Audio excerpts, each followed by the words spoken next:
Hello mga kaayos! Thank you so much sa inyo sa aking napakaganda at napaka-heartwarming na birthday celebration. Nakakatuwa. Sobrang na-surprise talaga ako.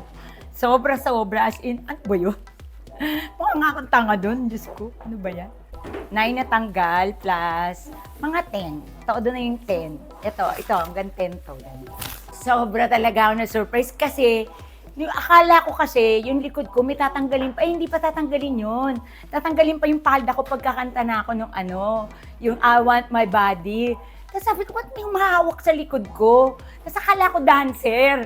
Kaya pag ganyan ko, hindi ko agad siya nakilala. Parang sabi saya, tapos nakilala ko si Kelvin. Diyos ko, ano ba yan? Siya pala yun. Super surprise. I wish na maging contented sa buhay ko and always be thankful in all circumstances.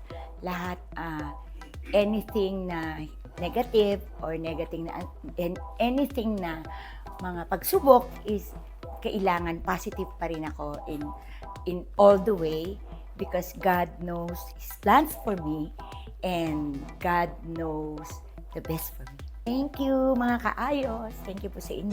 All Now Sunday.